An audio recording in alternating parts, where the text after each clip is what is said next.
Hi everyone, welcome back to the interview that I had with Sardick Barends, and today I'll be chatting to him about what was his favorite position, or what position does he play, because he's still a football player transitioning into coaching, and we also chat about return on investment.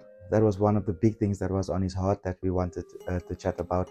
There's lots in this interview, that's why I'm doing 3 episodes. Today is the second. Catch the first that we did last week, and you can see it on the YouTube channel right here as well. And if you haven't listened to it yet, please do like, share, and subscribe as well, and have a listen to what Sardick has to say about grassroots football, about him transitioning into football as well, and how he has found it thus far. Last week on the interview, he chatted about which coach has really influenced his football coaching, and this week you'll also hear a little bit about his philosophy and how he also scouts talent and his heart that he has for the area that he has grown up in. So yeah, enjoy.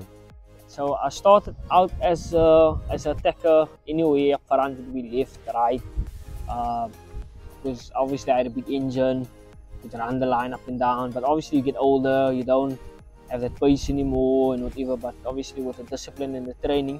So I moved to left back, I played left back for more than 10 years, I could say now, but like now in this season, try more in the midfield, like a holding, or I'll play centre back. So anyway, in defence I'll be able to play.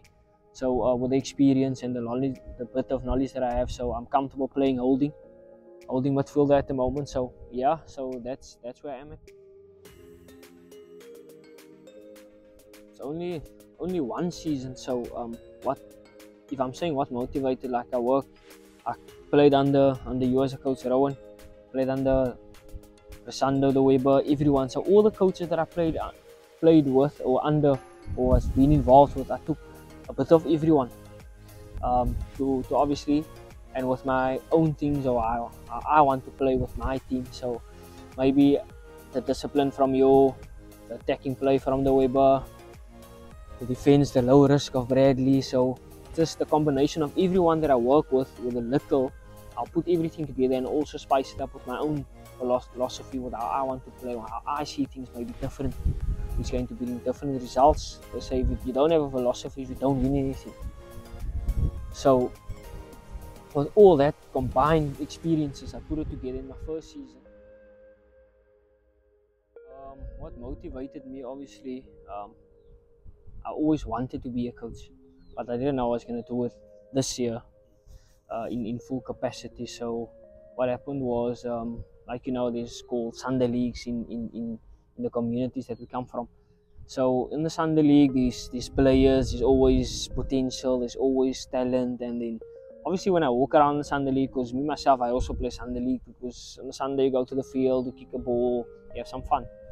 And then there's some individuals that you obviously see how good they are, the potential, and then there's always people talking. People say, no, this is Sunday league guys, they don't have discipline, you'll never be able to achieve anything with them, they don't come to training, they're always full of problems and issues and this and that. And I didn't obviously speak out to anyone, and I went home one day and I thought to myself, look, players that I identified, what if I just, you never know if you ask. Yeah, so just go around to people and then asking them if they want to join the club where I'm going to, because the chairman, Mr. Edgar Fortuin, came to me and asked me if I would take the opportunity to coach the senior team at Goulburn Elite Football Club. And I said, look, yes, that's fine, I'll give it a try. I don't have any experience. I'll give it a try, and I'll once I commit, I'll put in all my efforts to try and achieve the goals set by the club.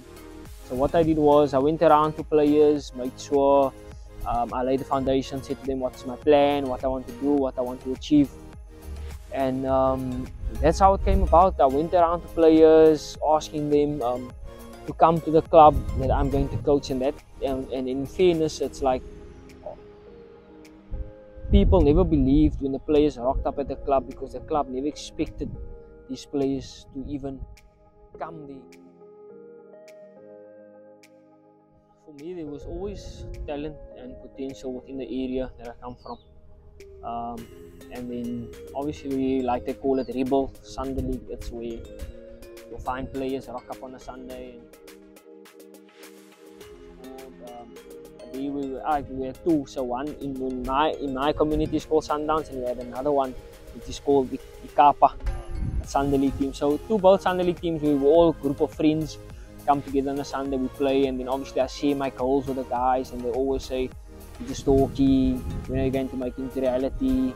And that's how the challenge, because sometimes we challenge in a joke way, but we're also taking it in because the guys are actually asking you indirectly, make your own team, we will come play for you one day. And when I tried it, and the guys actually, the jokes that they made actually came through. They said, "Look, we're going to come play there where you are."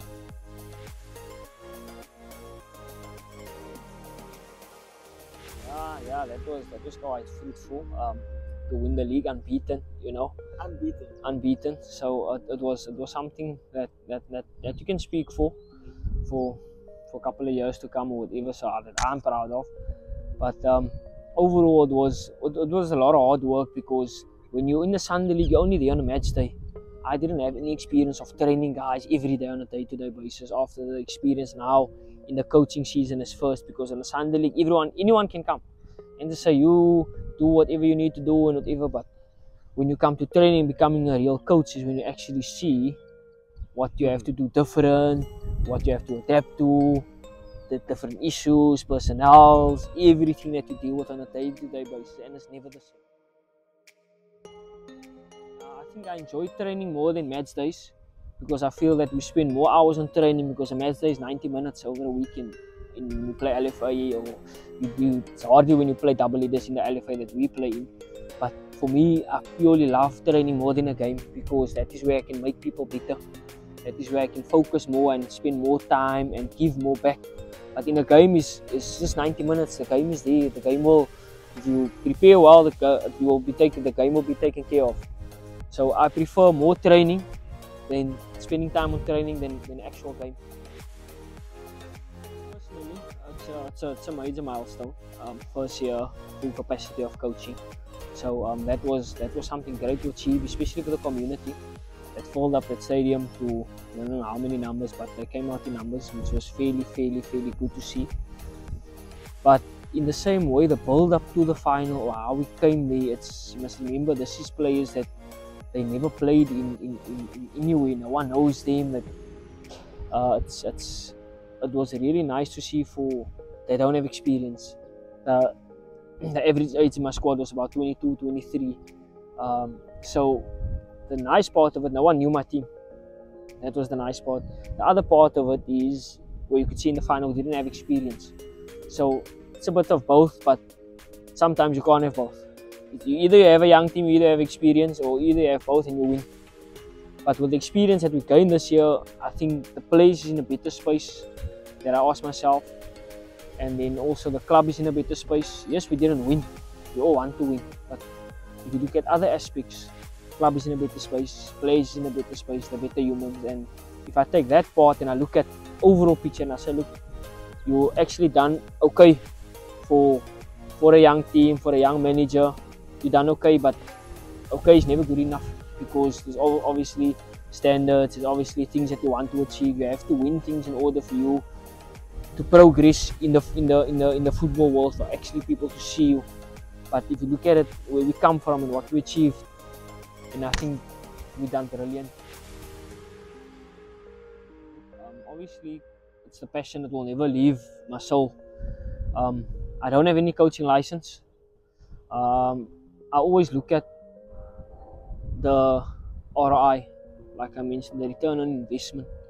Remember, when you're working a day job and you take care of your family, you have bills to pay. That's in my personal capacity. That's how I evaluate everything and relook at everything before I commit. So I don't want to say that I want to do coaching and I want to do this and I want to do that. But if I'm spending now, I don't know how long the license is, or the cost is about R1,000 for KFD. It takes 5 days. You have 12 days of leave at your workplace to put it in. You do that, put in all the effort, but you won't be able to land a job that will be able to pay for your bills.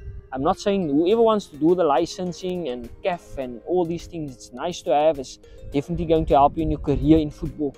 But if you're talking about realistically real life, is it something I want to do? If someone can maybe invest in a person, invest in a human, tell them, look, Rowan, this is what we're going to do, this is the plan that we have, we'll cover this, we will do that, then it's fine. But in your own personal capacity to offer all that up, for me personally, the ROI, the return on investment, it don't add up. So yes, I want to be a coach, but it's not going to pay my bills at the moment. So that's where I'm stuck now. Hope you enjoyed that interview that I had with Sardick Barends. He's from Bonteheuwel here in the Western Cape, and I hope it inspired you. I hope it motivated someone out there, some young guy, some young woman that wants to go into coaching, that wants to uplift their community. I hope that this interview could have given you a little bit of an insight of what it takes to be a football coach, coaching, also understanding what is needed in your life right now, and also having a heart and a passion for it. You can see and hear clearly that Sardick has a heart and a passion to not only help develop footballers, but also help people become better people out there. So yeah, catch the third episode and the final episode next week right here on this, the RS7 Soccer Show. Before you go, don't forget to like, share and subscribe to the YouTube channel, as it will help me a lot getting people like Sardick Barends out there to tell their story. And if you have a story, let me know, contact me, and we can do it right here on this, the RS7 Soccer Show. Cheers.